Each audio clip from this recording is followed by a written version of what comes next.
I just want to say a very brief introduction to two of our speakers here. We, of course, have Dr. Raymond Blake. He is an eminent historian, published as an author and editor of over 20 books, including Where Once They Stood, Newfoundland's Rocky Road to Confederation, which he co-authored with Mel Baker. He's also a resident originally from South Coast and originally from Push-Through. I also want to acknowledge Dr. Jeff Webb, who is a professor of history at Memorial University, another eminent scholar of Confederation and prolific author, and also want to note that Dr. Webb has a recent book out about very much those experiences of the post-Confederation period called The Cause of Art, Professionalizing the Art and the Voice professionalization of art, and about the early history of the art gallery at Memorial University in St. John's. A wonderful book. And of course, they've both written on this subject throughout their careers, and I encourage you to think about their work. And on that note, I'm going to turn things over to our board member, to Dr. Coombs, who's going to get us started this evening with some letters. And again, thank you all for coming out today.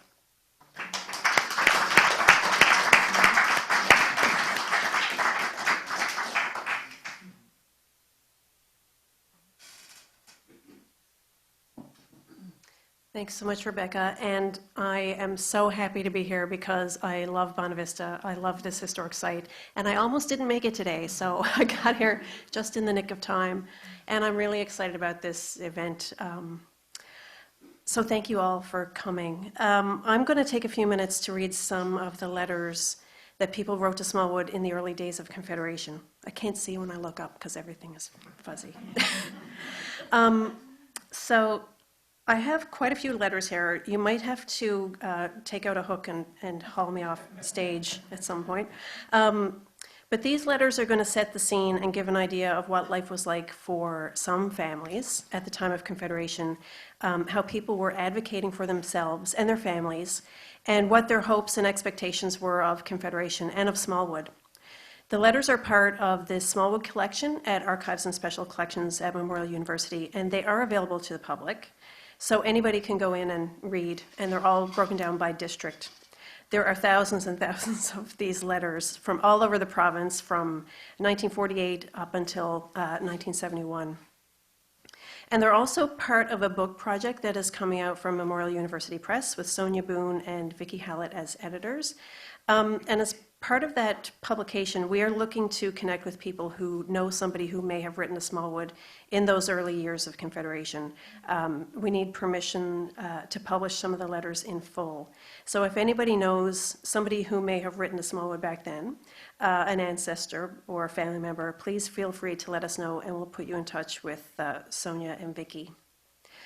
On a personal note, when I was reading the letters as part of this book project, what I found most interesting was what they revealed about the people themselves, about their lives at the time, about their living conditions and their advocacy, and about their determination to make a living for themselves in this place.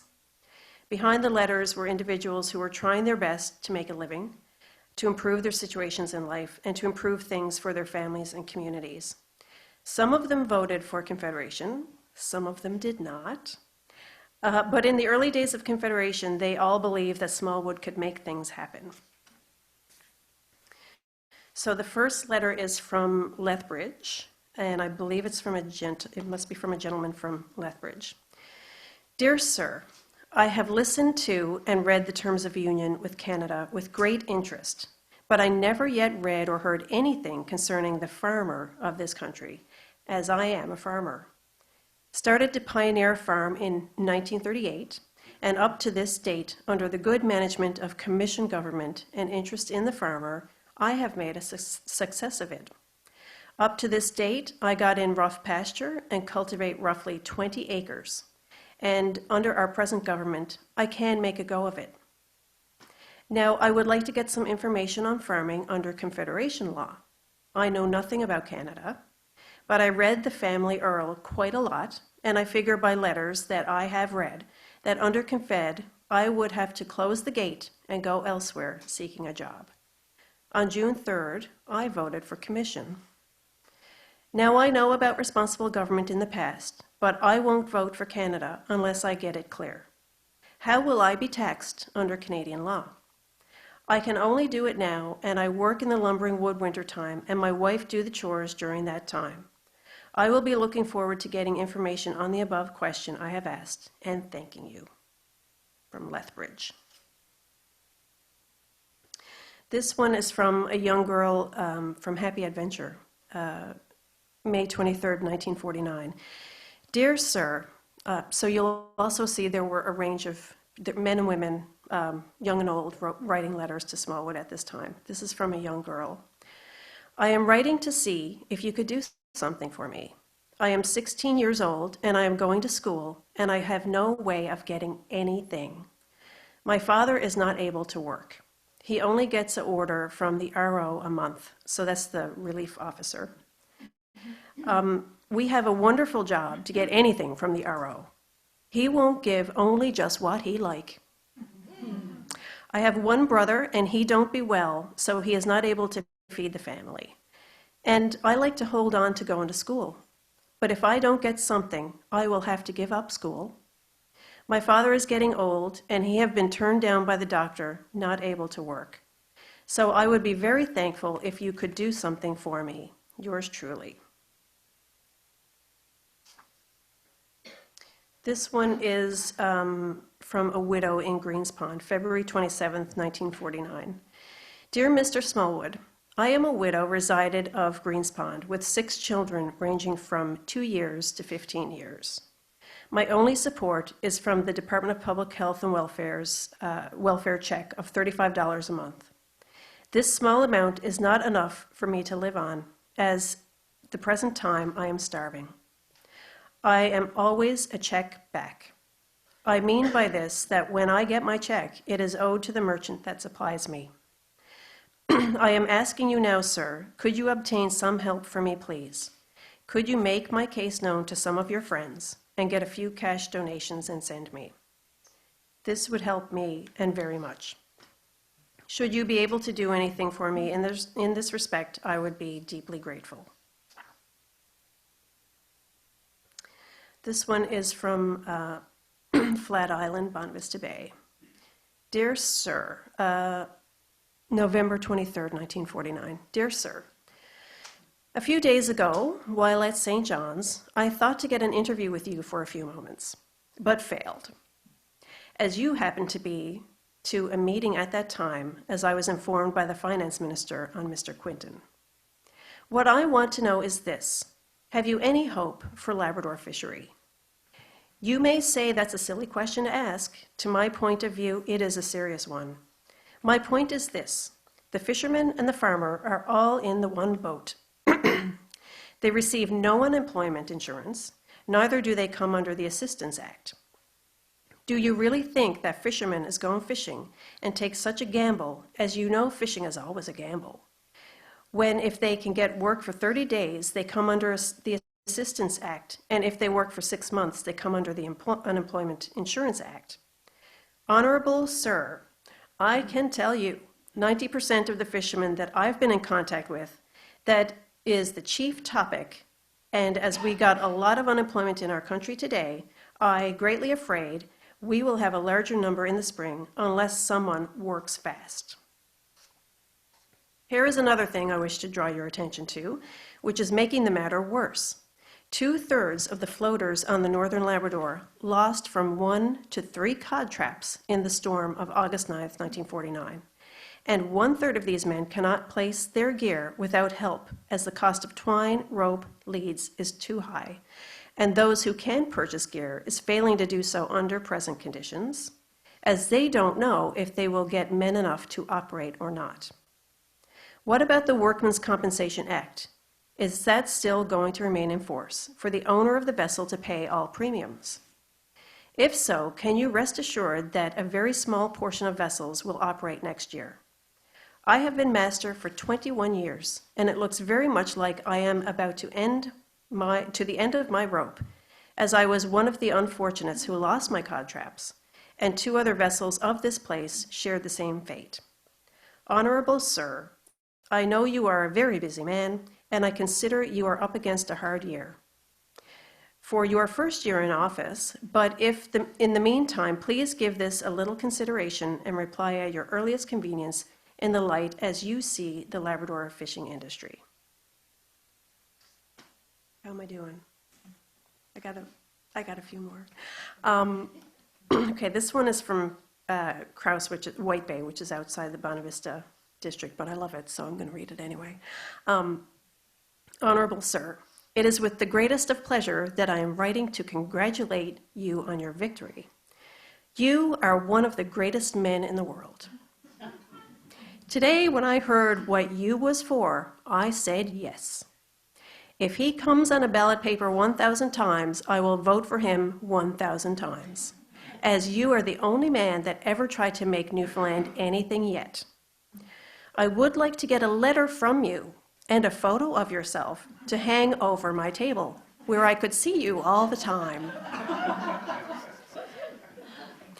Mr. Smallwood, I am from Cards Harbor, a little place in Notre Dame Bay. I am 69 years of age. I am still going on the treaty shore fishing, me and my poor old partner in life, his wife. I fishes at Crouse, only the both of us. We have it very good when I go fishing. My wife is alone ashore, and I am alone in the boat. But we are happy enough with our lot. If we had a radio to get the news and divine program, we would be all set.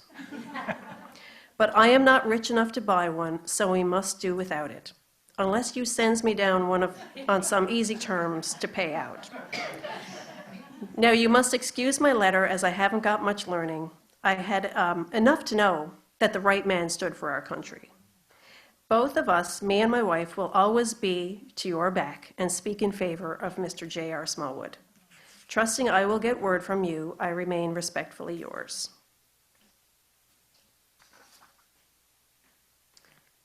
Okay, and this one is from Lewisport. To Mr. Joe Smallwood, with pleasure I write you a letter concerning my condition, which I am placed in. I am a man which cannot get a job for this last 40 years. I have been working with the A&D company and now can't get a job. 36 years ago, I lost my left hand in a sawmill. I have been working with one hand since, and then now got turned down this spring. And my right hand is getting very bad. So what am I going to do with my family? I have a wife and one child and got no job. I raised up a family of 5, all gone on themselves except one girl, and she is going to school. I know what it is to find it hard to bring them up with one hand. I have been using the buck saw and cutting with axe when no buck saw was in use, with one hand to use it. I have been fishing and could manage it to get a living off somehow, but now things is looking very dull with no help. And if you want to know what sort of man I am, get in touch with the A&D company and you will find it there. So please, will you kindly do something as soon as possible and answer this letter? Yours truly. I got 2 more. Are we good? Dear Sir, although this letter will only be one more of the hundreds you must already have received from grateful mothers all over Newfoundland, I feel I must say personal thank you for fighting for Confederation and all it means. I don't think you can visualize what family allowance means to some women, even though you have reached the top via the hard way. But Friday, I was in a store when a woman by my side bought some sugar, milk, butter, etc. She offered her family allowance check as payment, and on receiving her change, she just stood there and cried. How she must bless you. Fortunately, I am one of the luckier ones. My husband works all year, but I felt I just had to let you know how grateful we all are to you. I hope your liberal convention is a success, though. I am sure it will be. At least I know one person who will enjoy its proceedings. My husband was just as excited as a kid with a new toy when he found out he would be going. So this is a liberal family, obviously. Once again, a heartfelt thank you from one of the many mothers of Canada's 10th province. May I take the opportunity of wishing you every possible success in the future. You certainly deserve it, and God bless you. Yours faithfully. Okay, and this is my last one. This is from Central Newfoundland. Dear Sir, I wonder if you will kindly try to do something for my poor, sick, and suffering husband. So a lot of these letters were from women, wives, mothers. He was a hard-working fisherman all his life, from 13 years up to 50 years old. Now he will be 64 in October. He is crippled up with rheumatism, arthritis, neuritis, and beriberi. All set in from chills on the water and herring fishing through ice fall times. His limbs are still on the body, but they're crippled up so that he can't do any work, not even able to bring a turin of water.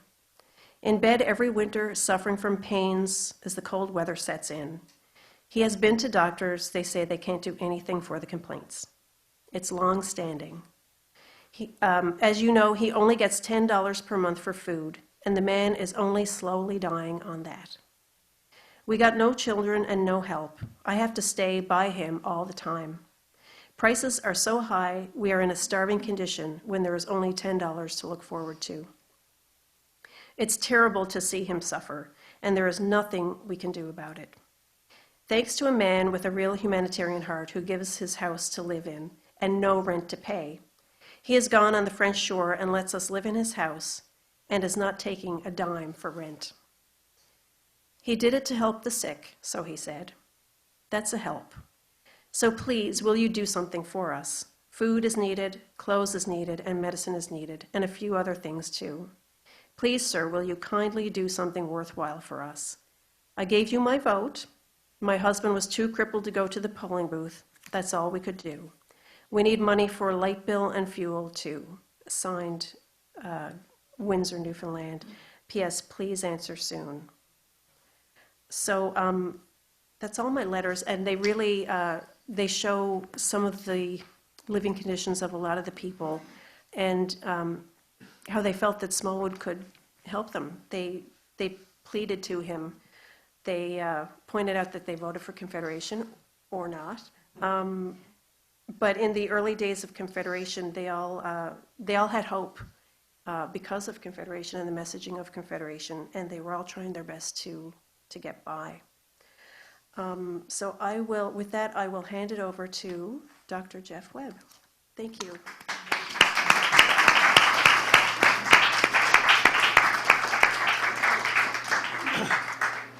Great, thank you, Heidi. I didn't trust myself to stay within time, so I've written a script for myself. On the 28th of January, 28th of February, 1946, Gordon Bradley wrote a letter to his old friend Joe Smallwood, very likely in this house, replying to a letter he had gotten from Joe. The announcement had been made a little while earlier that there was going to be an election to a national convention to discuss constitutional options for the country. And Bradley, after a career in business and politics, Bradley had long decided that Confederation was the best thing for Newfoundland. He felt that partisan politics had led Newfoundland astray. Newfoundlanders had elected the people that had made poor decisions, and believed that joining Confederation would be best. Joe Smallwood, on the other hand, was as great a nationalist intellectual as Newfoundland had ever known. As an aspiring politician, a journalist, author, host of the Barrelman radio program, Smallwood had promoted a nationalist view of Newfoundland, leading to, so when he confided in Bradley that he had decided to favor a Confederation party, to elect a party that would favor Confederation, Bradley was surprised. So Bradley's letter says to Joe, your letter of the 22nd is a bit startling, but of course you are a startling individual. Sometimes you move a bit too fast, and this may be one of them. Your changed attitude towards Confederation is not surprising. I have always felt it was inevitable in the long run. But whether the unanimity you suggest exists through the country is doubtful. I do believe that the sentiment is growing, but whether the people will shy at it when the time comes for decision may yet be doubtful. It starts with a strong prejudice against it, and prejudices die hard. Smallwood was in a hurry.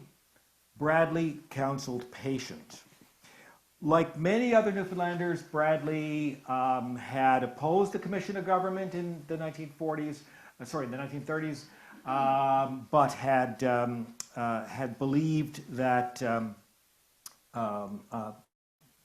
that Smallwood was being rash. So he warned Smallwood against prematurely forming a party of, and this is a quote, self-seekers whose loyalty is to be measured purely in terms of self-interest. If the men elected to the National Convention were ones whose prime motive was what they could get for themselves, a personal reward, he felt it would be disastrous for the country. As Newfoundlanders ran for election to the convention across many districts, Bradley was concerned that not many of them had what he thought was the analytical capacity to gather information on the state of the country and to make good decisions. He thought that given the trends of world history and given Britain's financial position in 1946, that Newfoundland would no longer be able to look to Britain for financial support to make responsible government a success.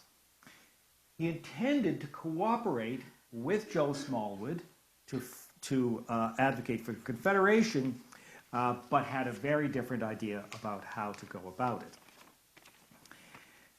Bradley had a compelling analysis of what would happen if the question of Confederation was put to a vote. He thought that the character and the limitations of the Commission of Government were clear to everyone, and that people knew in theory what responsible government would entail.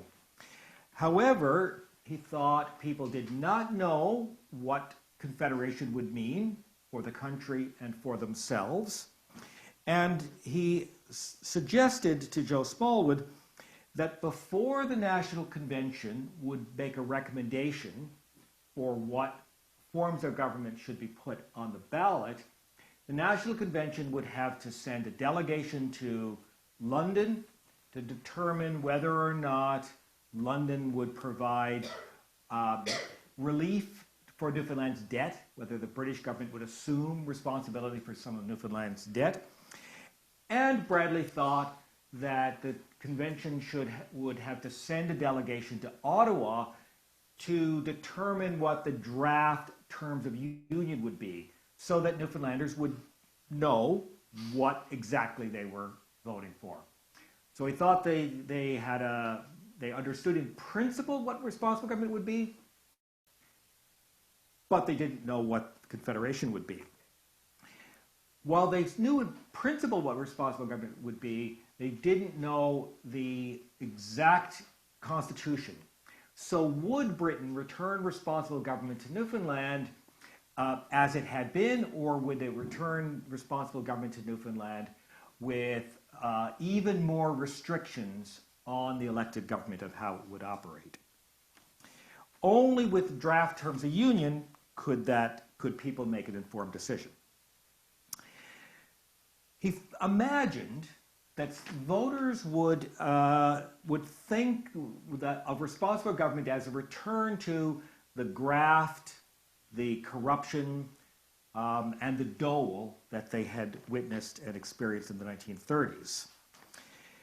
So he was also concerned that partisan politics would reemerge. For Bradley, partisan politics had been the ruination of Newfoundland. And he thought that Confederation had long been the dark beast for Newfoundland.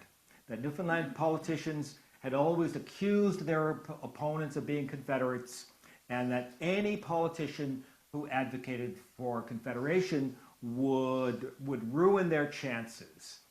So for Bradley, it was a slow matter of working people towards giving people information and slowly working them towards the idea that Confederation was feasible.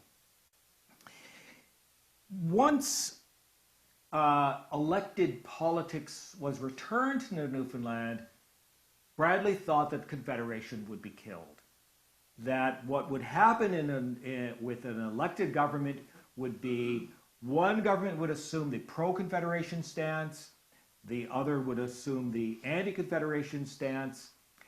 Both the pro-Confederation side would exaggerate the benefits of Canada and downplay their own weaknesses. The anti-Confederation would do the opposite.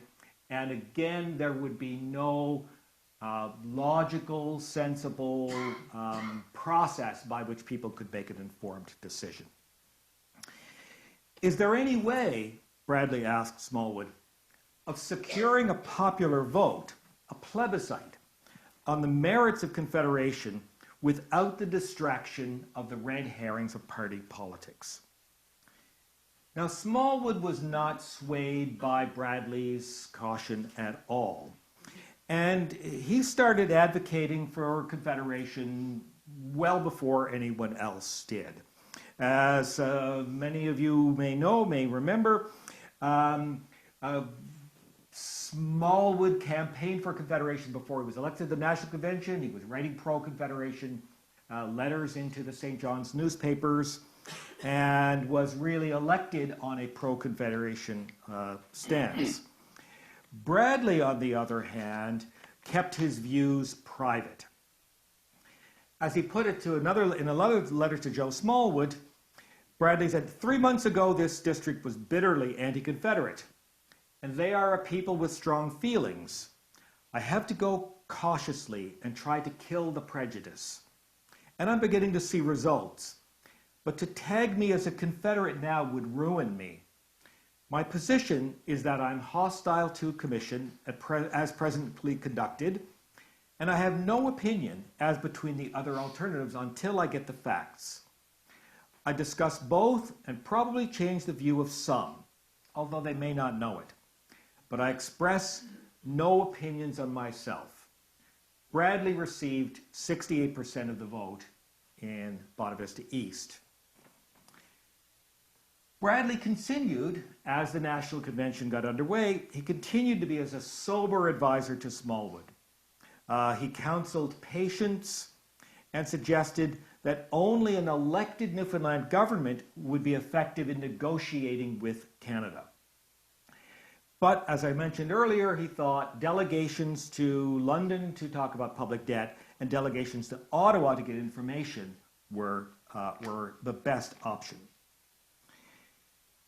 Once Smallwood learned that the Newfoundland publicly owned radio station, VONF, was going to start broadcasting the daily deliberations of the National Convention, Smallwood ignored all of the advice of Bradley and others and rose to his feet to make a motion to send a delegation to Ottawa to to determine terms of union.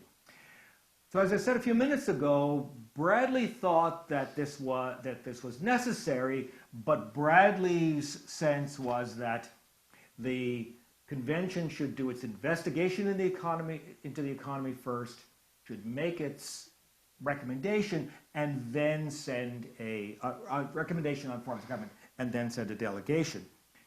Smallwood was not one for patience at all.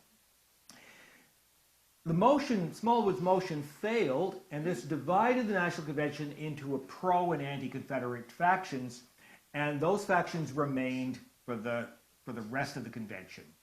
All of the people that voted against Smallwood's motion voted against Confederation being on the ballot.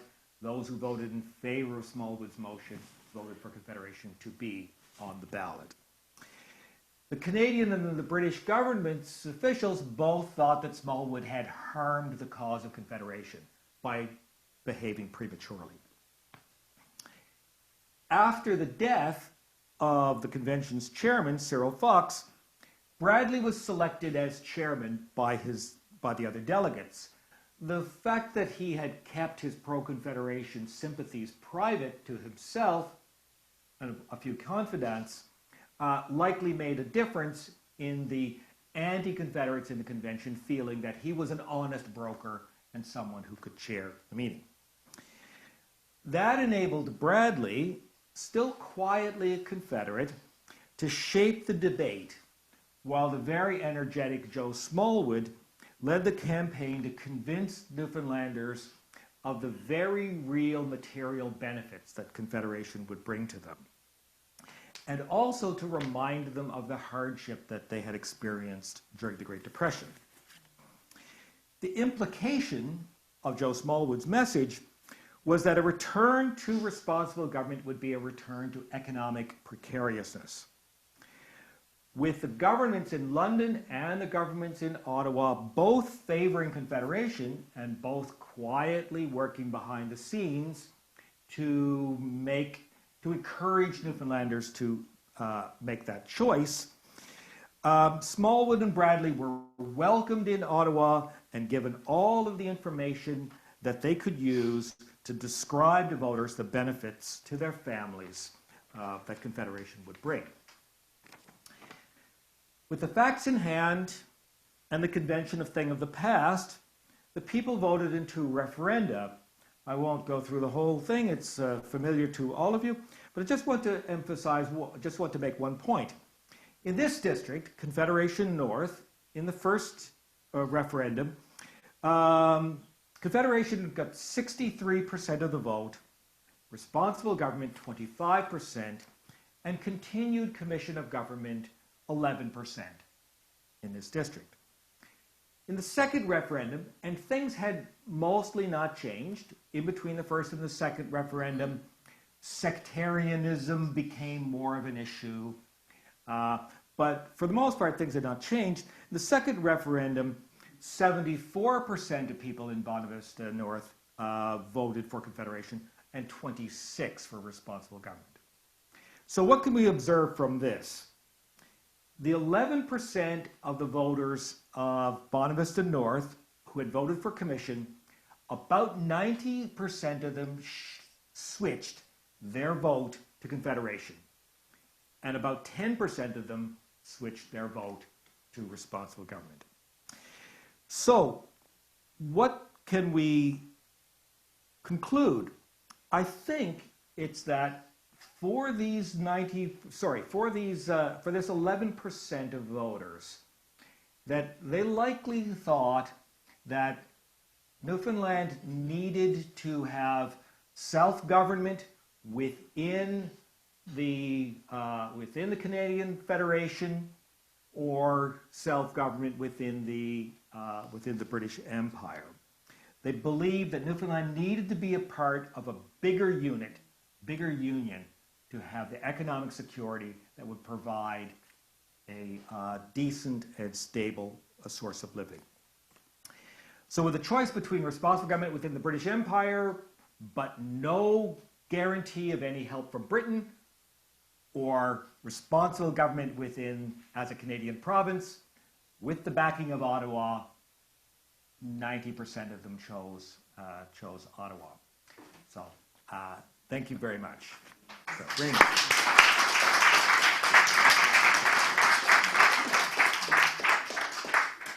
Thank you very much, Jeff. And, you know, even before ID spoke, and after the wonderful words that Jeff had, and wonderful words that ID had too, there's nothing to say. But even before we began officially, I was talking to Mary, who was here from Niagara Peninsula. She was in the polling station as a worker in 1948. That's the person you want to hear from. And we will.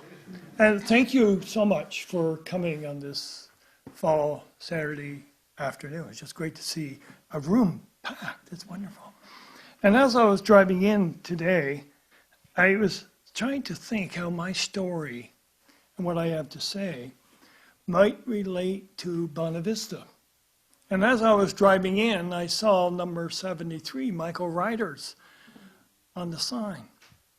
Michael Ryder's great-grandfather came from Pushro, where I'm from. And the only thing sad about that sign is that there's a Boston Bruins. And his grandfather, or great-grandfather, would not be very, very happy today. His grandfather, I think, was one of those individuals that Joey Smallwood, being an impetuous man that he was, decided he had to have vice presidents of the Confederate Association.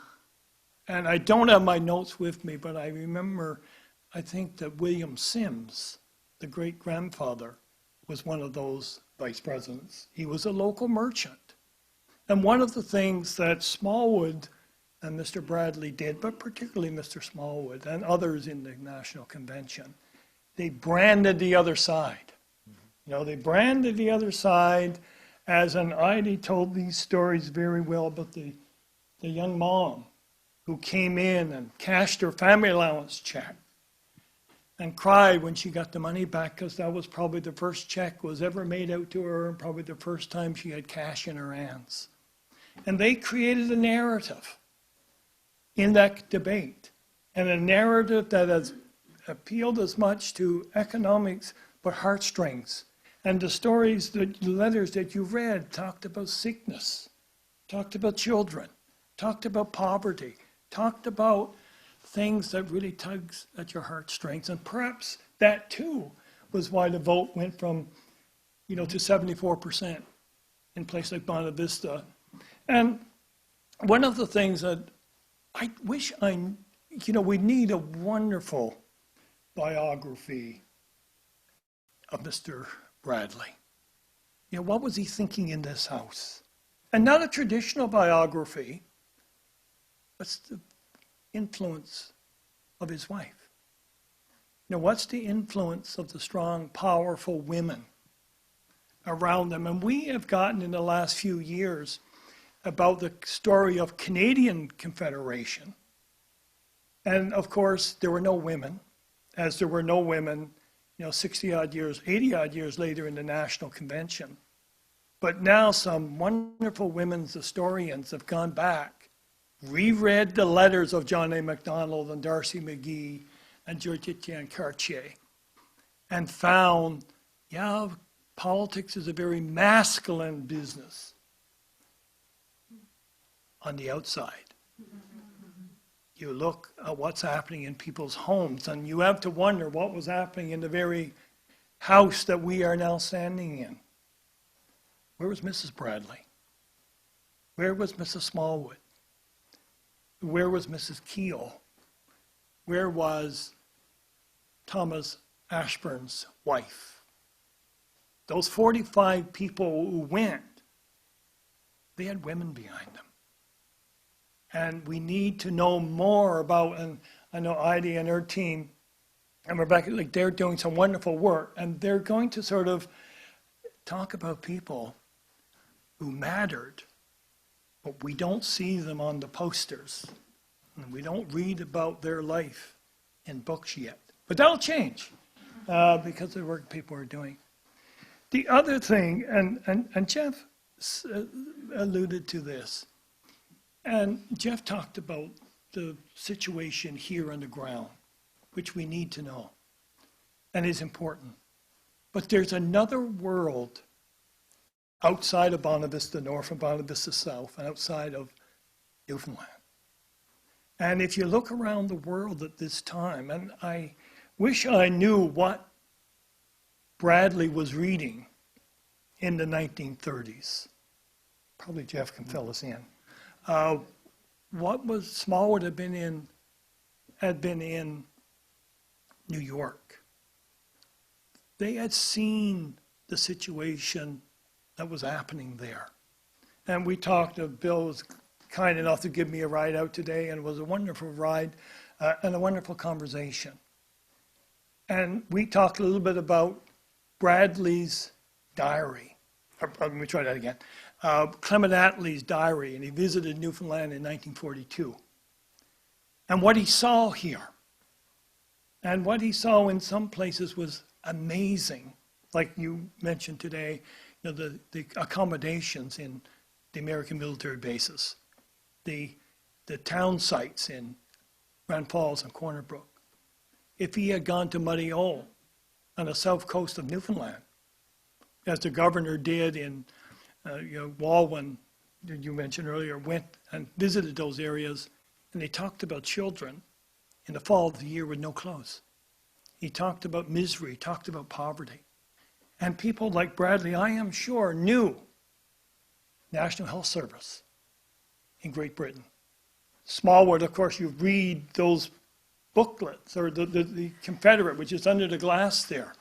And they talk about how much money is going to go in family allowance checks to the different parts of Newfoundland. And these people knew the world was changing. And Bradley and Smallwood, Bradley much more methodical, much more thoughtful than Joey ever, the propagandist, no doubt, the politician, who would talk about those sorts of things. But these men and their wives knew that there was a different world somewhere else. And it was a world that they asked, why can't we have this in Bonavista? Vista? Why can't we have this in Muddy Hole? Why can't we have this in Glee? Why can't we have this everywhere in Newfoundland like they do in the rest of the world? And so Bradley and Smallwood and the 45 men, unfortunately only 2 women ran for election to the National Convention, and none of them were successful. But these individuals knew there was a world outside of Newfoundland, that Newfoundland was a part of this world. And I'm sure in this room here, where we are today, they talked about the National Health Service. They talked about family allowances. They talked about, we call, the book that Mel Baker and I wrote on this, we call it social citizenship. The notion that governments and states can't allow people to live in poverty. And as Bradley, as Jeff so clearly showed, he realized that going it alone was going to be pretty tough to bring a new way of life to a people that deserved it and knew it was happening elsewhere.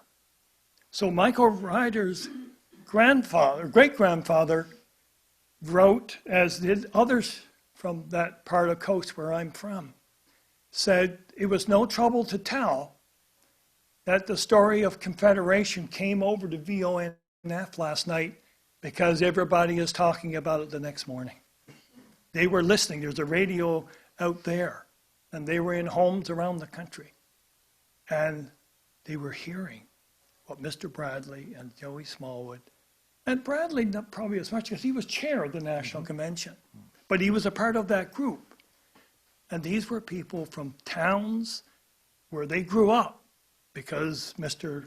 Clement Attlee said to vote, and this, of course, everybody knows the story of Mr. Smallwood, that you have to be living in the constituency for 2 years before you can stand for election, which is quite a switch in Newfoundland. It was a real switch. And so people elected teachers and welfare officers and cooperatives who knew about their quality of life. And when they got to the National Convention, Jeff has written many wonderful books, but a wonderful book about radio in Newfoundland. And this was heard. And I'm sure those discussions took place in this room about what type of society we want. And there's a different world that many people around the coast of Newfoundland experienced. And I think Mr. Bradley and Mr. Smallwood understood that. I'm going to stop because I want to hear more stories about, of course, not most of us will never live long enough to look back 94 years, but we do have one here today. And you came to tell a story, and we want to hear from you. And I want to thank you so much, and thank both my co-presenters. And we look forward. And I should say one more thing. I spoke the last 2 nights. Wonderful people at the provincial heritage sites, the Newfoundland and Labrador Historical Society, wonderful people, and they brought together a wonderful group. And after it was over, people came up to me and said, do you know that my mom, on the 30th of July, 1948, when they heard over the radio station that Mackenzie King had decided to take Canada, they took a bread pan and took a split and went out and beat the pieces out. And I said, why didn't you tell us that last night? Because we need to hear those stories. So all stories, please.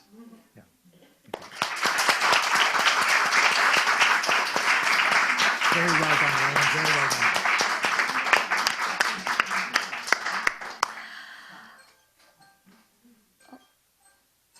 I All right. Well, first of all, I just want to take a moment to just, really thank for Heidi for bringing those stories from that era, to our ears, for to learn, to have this time to listen and reflect and think. And of course, to Raymond and to Jeff, of course, for their excellent presentations and talks. And as I think Ray just wonderfully transitioned us, we'd like now to take a little bit of time and hear from the audience, from stories you might like to share, if you have memories. We'd be so excited, as well as, of course, if you have any questions for our speakers, what have you. So I'm just going to grab a microphone from the text behind that I'll be able to bring around, because we also, of course, want the folks who have joined us online to be able to hear. So that means we'll need to speak into the mic so that the people online can hear as well. So just one moment and we'll just get that right underway.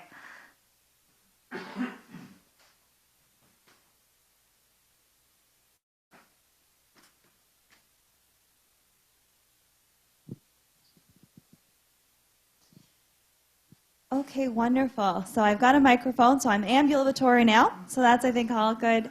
And I do believe, maybe I hope I'm not being presumptuous, but Raymond did indicate you have a story you'd be willing to share with us. I'd love to hear. And also if you could just say your name as well for those online, because it might be a little hard with the camera angle to see you. Thank you. Well, good afternoon. My name is Mary Ballant, formerly Mary Neal. I grew up in St. John's. I was born in 1930. At 18 years of age, I was very interested in politics, and I signed up to work in a polling station. I remember it was the Guards Clubhouse on the Merchant Road. Confederation with Newfoundland was very much in my mind, and I was very much wanting to stay as a colony of Britain, very much. We were very attached to Great Britain, but I could understand what Confederation could do for the rest of the island. Although I grew up in St. John's, had wonderful school education, I knew what it was like to live in an outport, because we were very much attached to a family in Elliston, and I spent a lot of time there. And I saw a lot of people who needed help.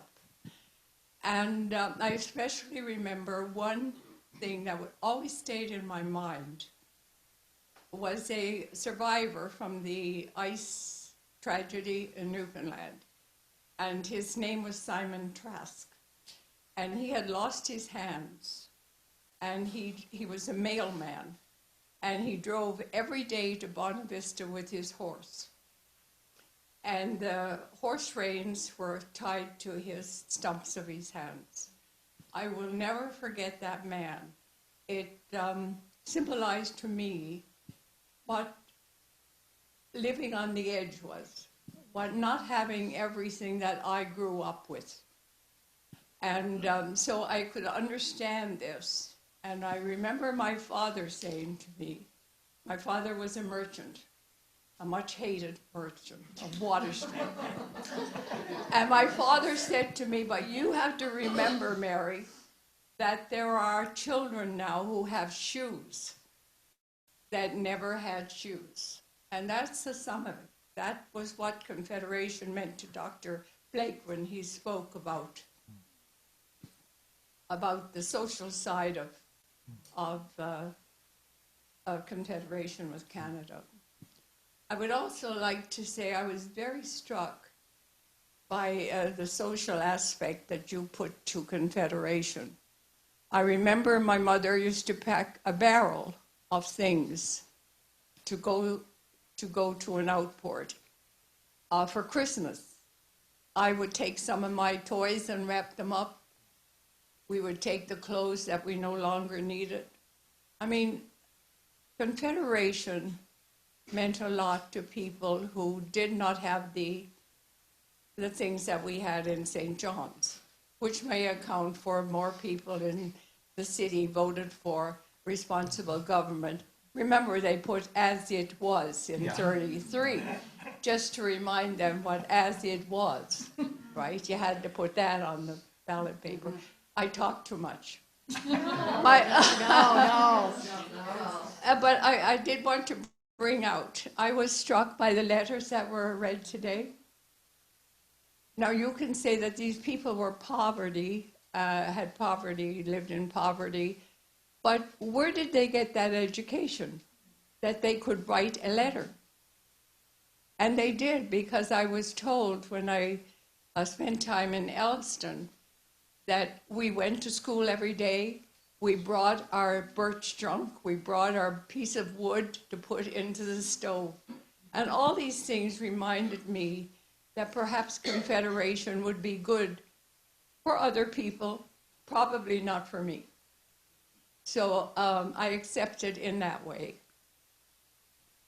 I remember going back to Joey Smallwood. I grew up with the family of Smallwood. I grew up with his daughter, Clara. She was in my grade at school.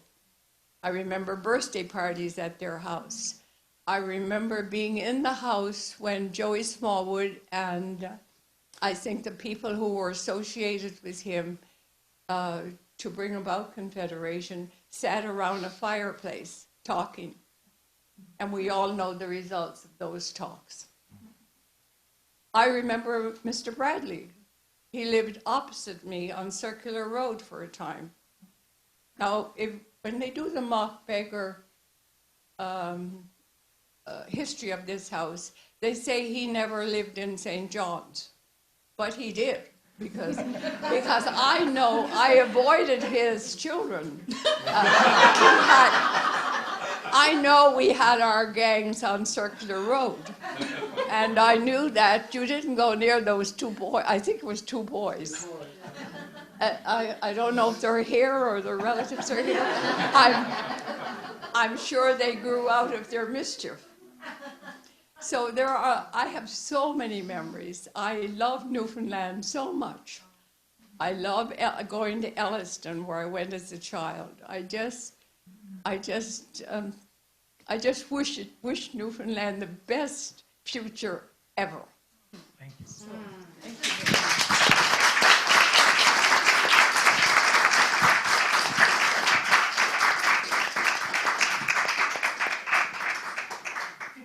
Thank you, Mary. That's a very special perspective and story to get to have at this event. Thank you for sharing that. I have lots of stories. Well, we will get to coffee and tea and squares, and we're all here to listen to anyone who's telling stories. You can be assured we'll get to that part as well. So does there anyone else? I'll also turn to the folks who might have some things posted in the Zoom online in a moment, but I also want to ask, is there anybody else here in the audience who has a story they'd like to share or a question they'd like to ask of the folks up here who've given their day as well? It's hard to follow that.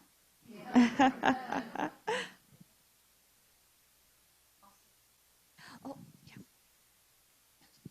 I just want to say, I know there's a number of other people here as well, but I'm one of 12 children. And there are people here that I know come from large families as well. And I do well remember the baby bonus when I was small. And I came between two younger brothers and two older brothers. So I wore hand-me-downs from the boys. And I remember Grandmother O'Connell getting the clothes in the barrel up from the States that someone related to her and that. And the baby bonus, I think, was about $3 per child at that time that I could remember when I was small. But I remember when Mom put that $3 together times 12, that I was going to get my new pair of boots that I needed, or my new jacket, or my brother was going to get his new jacket. So you can see how they tugged on the heartstrings of the moms. That certainly was, like I said, was certainly a treat for them. as well, remember my father telling me a story about Joseph R. Smallwood, or Joey as they called him. Now, he couldn't stand Joey Smallwood. But when he was a lad, my father, they used to play, and Joey lived there for a little while down around the pond, and they would all get together, and his boys would be playing with ball hockey or soccer, whatever they was doing, and he said, Dad Joey, he said, he would sit up on the steps and read a book. He wouldn't come and play. And he said, years ago, like, if people didn't have anything, they share it with one another. So, everybody was on the same level. And people would come to his house, my father said, and bring his parents fish. And he said, that old Joey, he would take the fish, go up to the fish plant, get money for it. So we all knew where Joey was going to go anyway, right from the beginning, right? So that's just something. I know there's other people here, but like I said, as coming from a large family, and only a small child, I remember all the things. And I mean, I'm proud to be a Canadian, but I'm very proud to be a Newfoundlander first.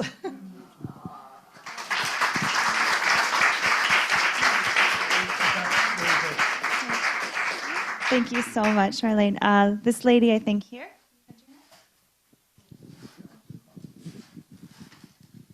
Hi, everybody. My name is Wilma Norman, and I was born and raised in Port Union, which is a little bit of a different perspective in the sense that I grew up in a union town formed by Sir William Coker in the early 1900s.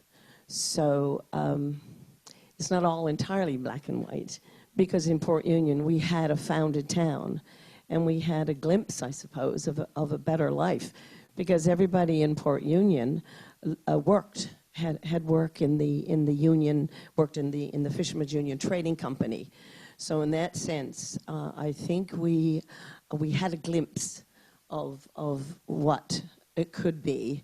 We weren't impoverished. Of course, everybody was aware. I had relatives in Bonavista, but for us, Sir William Coker was a symbol of I suppose, the fight against the rich and the poor of Newfoundland, because of course that's what he was all about. He had gone to the seal fishery, out to the seal hunt, and had observed the seal fishery, the conditions. So he was very much in with Coker, with Joey, and the whole idea of democracy and some kind of a semblance, I suppose, of some kind of middle class at some point. So that, for me, that's a different. As a matter of fact, we had like the only power outside of St. John's. We had electricity. We were very, very fortunate. It was because of somebody who had that vision that there was more than just two classes. So that's my story.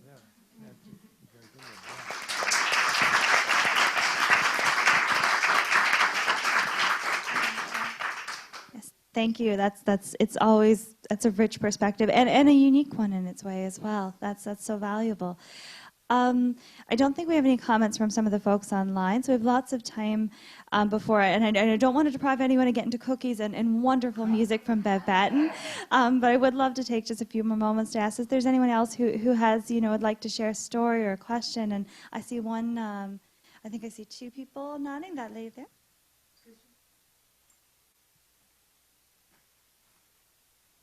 Hi, thank you very much. My question is, what would, if we were to dream for a moment, what would the situation have had to be for Newfoundland to go it alone? What would have been in place? That's a very tough one. We may have different views of this. One way of looking at that is that the British government was pretty determined that they were not going to make responsible government attractive. They made very plain that they were not going to bankroll the government here. So it would have been a challenge from that point of view. The Economic Union Association kind of hoped that free trade with the United States would add to economic prosperity.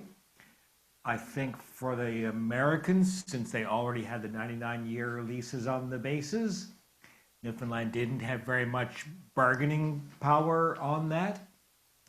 I think what likely would have happened, I know this is not exactly your question, but I think what likely would have happened if Newfoundland had gotten a return to responsible government would have been sometime in the 1950s, there would have been a fiscal shortfall again. As Raymond quite rightly put, I think people had expectations in people around the world after 1945. They had expectations of a certain level of health care and education and decent life. I think there would have been a pro-Confederation government elected, and then that government would have gone to Ottawa, and probably the terms of union between Newfoundland and Canada would have been very similar to what we had.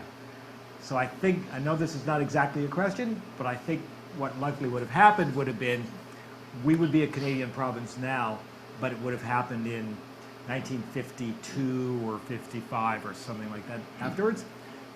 Maybe you have other thoughts that you want to... You know, I would agree with that, but what I would also say is that, you know, the consumption of Confederation was debated in Newfoundland in a way that was not debated in any other province. Yeah. You know, we had a first election in 1869, and it was brought up, you know, almost election after election after election. But the other thing that really happened, and even though Great Britain realized that Newfoundland, you know, had a bit of a surplus, and we remind each other of this very often, that Newfoundland came out of the war in 1945 with $42 million. That was 1945. By 1946-47, the unemployment rate, which was zero during the war, had already inched up to 8 and 10%. Because in Newfoundland, there had been no structural change. And this is one of the things the Prime Minister of Great Britain said, that if you look at Newfoundland, it's an artificial surplus in the sense, well, it was an artificial surplus, but it was created under artificial conditions. Once the war was over and the spending stopped, Newfoundland's budget, it was being ratcheted down pretty quickly. And at the same time, I think Jeff is absolutely right, people around the world wanted a new world order, wanted a new system, and I already talked about the letters. The other thing which is interesting is that if you go to the House of Assembly and look at the petitions that are coming in from communities, what do they want? Health care, schools, teachers, into their isolation, and the other big thing, electricity. Everybody wants electricity. If you've been living on the American base, watching your movies, and you know, they probably didn't watch Edge of Night, but but people were learning about it through radio, and they were hearing their stories back from Canada. And I remember in Pushto, when we got a generator, we didn't have, it would go on at 4 o'clock, because Mom wanted to watch Edge of Night for 15 minutes. That's all it was on at the time. And so the pressures would have been so enormous, and there was not enough money, because structurally, the economy hadn't changed. In Canada, they had war production that they didn't convert it to making beds and all sorts of other things. Yeah. Newfoundland got its money from the British, particularly the Americans, coming in, employing 30,000 people and giving them decent wages, and that generated cash. Once the soldiers left, there wasn't sort of new industry making new products. So it would have been pretty tough. It would have been pretty tough. And just to follow through on that, if Britain had forgiven the war debt that we, as a province, had gone through to fight for England, to fight for Britain, if they had forgiven the war debt as they did to with other countries, how much of a difference would that have made? Could we have made it if even that one thing had happened? Well, there was. Britain or Canada or Newfoundland made I think it was $13 million interest-free loan. And one of the things that Peter Cashin, one of the people in the National Assembly, talked about is, you know, that was our goodwill.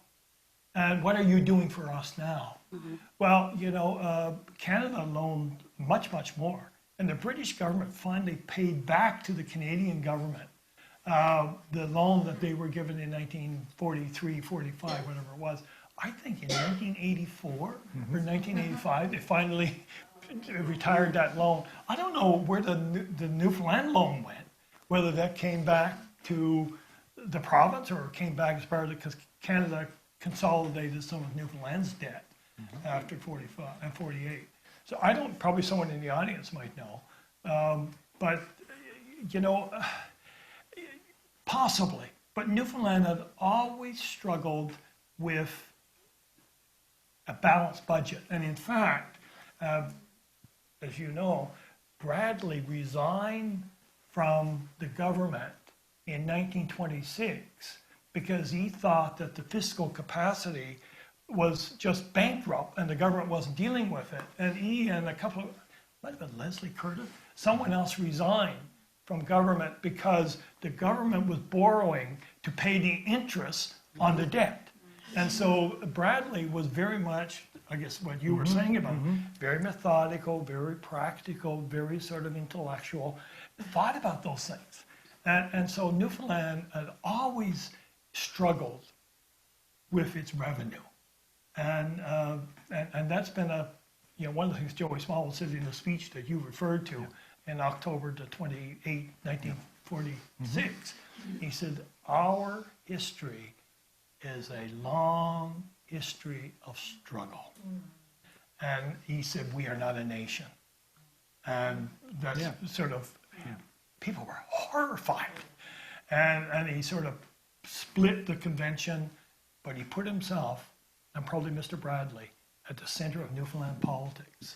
In 1946, you were either for him, you were against him, and he stayed there till 1977. He finally went off into the wilderness. Thank you. Thank you for the question. All right, folks, well, we're a little after 5 or so now. I think I've got time if we have sort of one more question or story, but we do have the services of wonderful, as I've alluded to, Bev Batten is going to be playing for us, and we have, coffee and tea and everything. So I do want to sort of give there's an opportunity of someone else who would like to. I don't think we have anything from folks online. I can see the technicians waving at me. Oh, we do have one more. All right, our last question of the evening is going to go to our, I have one small question. Okay. Heidi, you were talking, reading all these letters that people had written to Smallwood. My question is, did he get back to him? Just for those in the audience, we just did have one question for those online asking about what do we know of Smallwood's response rate to the many, many letters that he was written? So he did respond to some of them. So not all of them, but some of them. And I don't know if I think he did get overwhelmed. There was a lot of correspondence coming in. But sometimes he took a significant amount of care respond. There was a letter from White Bay that related a horrific experience that this family had. And he wrote a very thoughtful, it's still, political, but very thoughtful response to that family. So he did sometimes, but not every letter has evidence of a response back, at least in the archival material. But he did respond sometimes, yeah. But he got a lot of requests for like radios and fishing gear and help me find my lost cod traps and can I have a liquor license? I want to buy a jukebox. So will I just go into my question? So my question, so with the letters, there's such a diverse, they represent so many different people and different people's experiences and lives. And it really struck me how, there's not one way of experiencing Confederation. There was not one universal experience. There's so many different experiences. And Port Union is an excellent example, a very unique example of, on the Bonavista Peninsula, but a very different experience from a fisherman here in Bonavista. So my question is really about, Dr. Blake, in your book, you kind of talk about how Newfoundlanders and Labradorians had more opportunity to be engaged in this process than pretty much anyone else in Canada. And a lot of that had to do with radio. So I don't know if, and I know, Dr. Webb, you also wrote about radio. So can you comment on that and how democratic this process was and how radio was so important to these conversations that were happening and people being informed about the decision-making process? Yeah, well, thank you. You know, as historians, and I probably could speak for Jeff on that, but little else, but as historians, we spend our life sort of looking at evidence, you know, weighing the evidence, and it's not fiction. You know, it may be a story, it may be one version of the past, but it is substantiated. Like, I can look at Jeff's books, and if I want to, I can go back and see where Jeff, I've done this, Jeff. I can go back and see Jeff is making this conclusion because, and I can say, yep, it's almost a legal thing, you know, in a way. And so when you look at the history and you look at the evidence and you say people were engaged, you know, those letters on that table, we know that people are writing, and we can see these in Mr. Smallwood's papers, that people are writing to Mr. Smallwood and saying, as I said a moment ago, you know, last night, we know Confederation was talked about in the National Convention because we heard it on the radio, and everybody is talking about it down to their stage today. And the letters that are coming in about that, and we know from stories that people are telling that you can go and ask, you know. So, yeah, people, one of the reasons that Mel Baker and I wrote this book, and there's been a number of things, some brilliant work on Confederation in Newfoundland. And one of the things that we wanted to think about was, you know, people hear stories, hear narratives, they listen to politicians, they tell stories, and we know politicians are always a little bit suspect. Except Mr. Bromley, of course, he was a virtuous man. But they were very suspect, but yet they create stories. And as engaged in a democratic process, we have to evaluate them, and we have to think about them. How do they fit with our hopes, our fears, our dreams, our anxieties, and so on? And I think Newfoundlanders, more than any other participants in the Confederation process, had an engagement that no one else across this land had. Did they make the right decision? I don't know. But they made the right decision in their minds. But you know radio better than I do.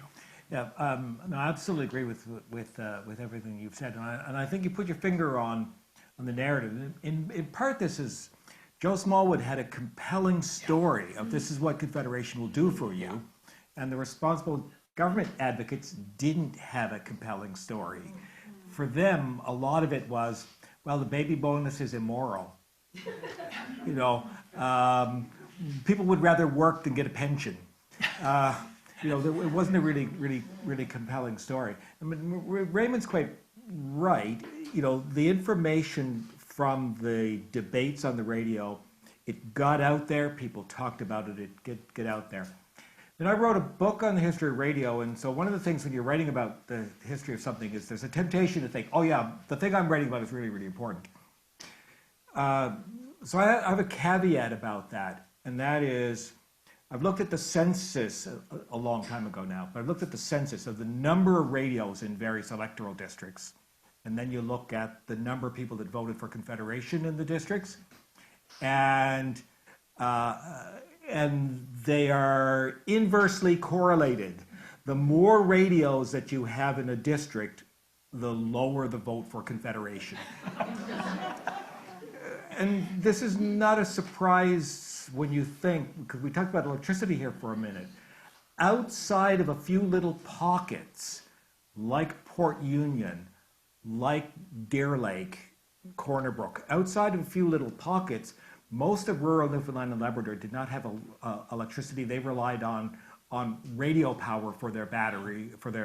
battery power for their radios, so they were listening to the radio much less often.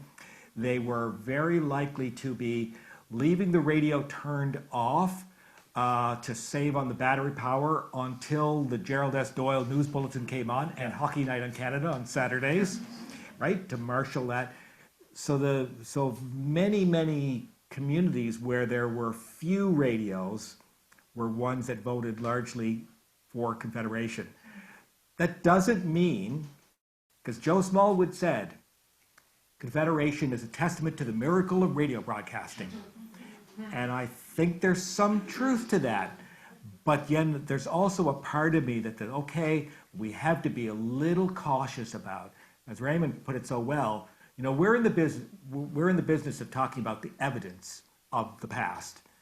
And so there's a little part of me that says, we got to be slightly cautious about this, even though it seems right to me. Yeah.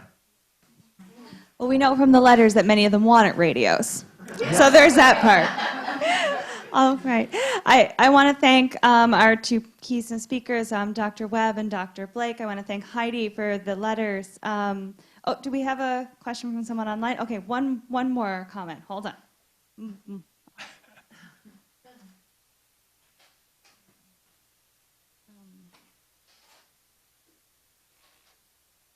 Oh, we do just have one sort of last kind of a factual question. Thank you so much for this from our online participant, asking, when and how were the results of the referendum made public?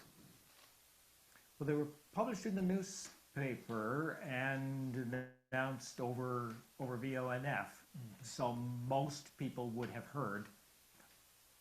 Most people would have heard over the radio. There you have it, live broadcasting, folks. It's always important, which is also part of why we were so glad to be here with you all online and in person. Oh, I got a question. I'm not sure.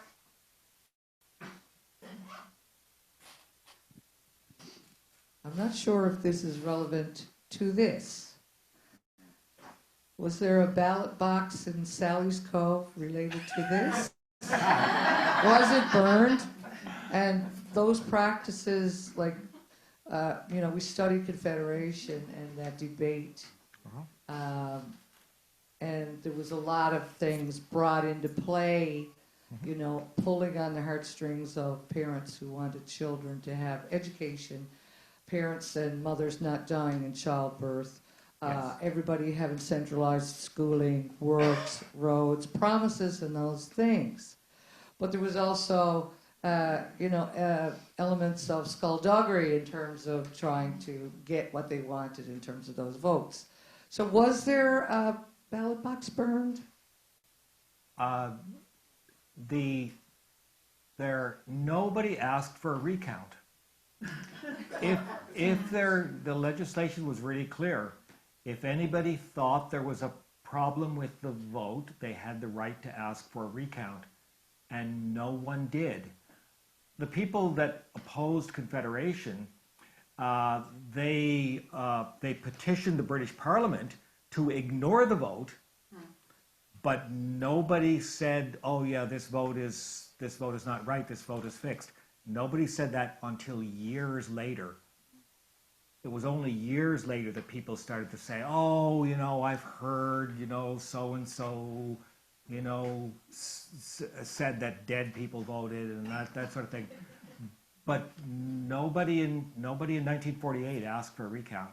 Well, was there a burning of a ballot box? Is there any evidence of such a debate?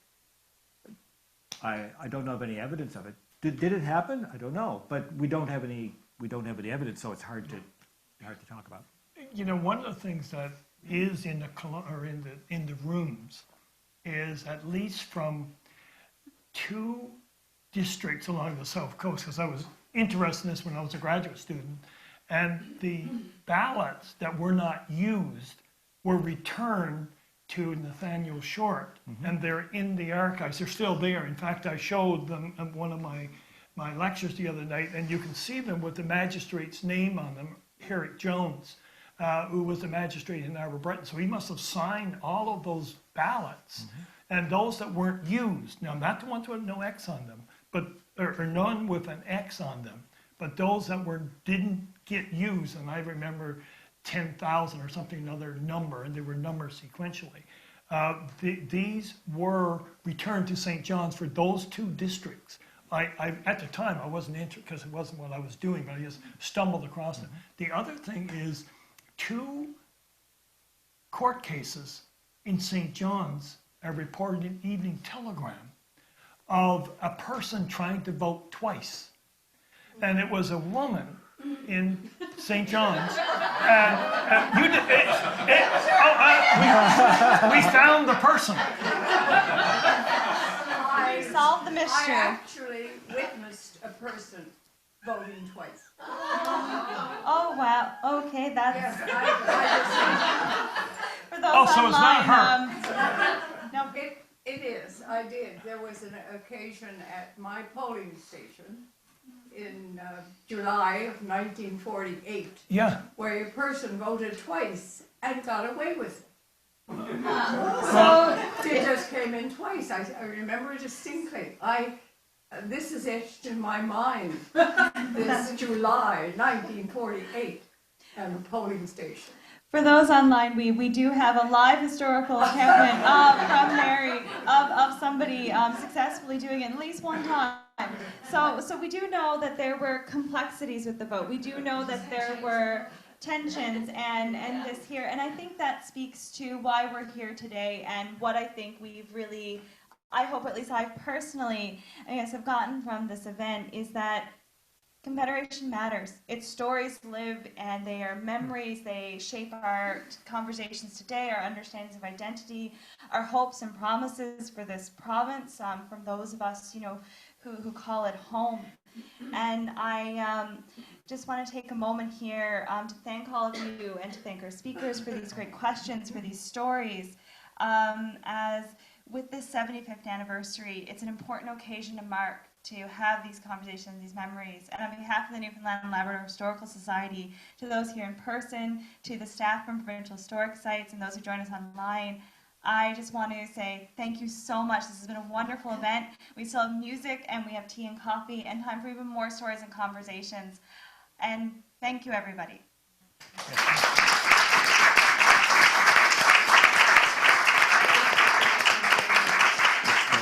It was worth the drive up here just to meet somebody that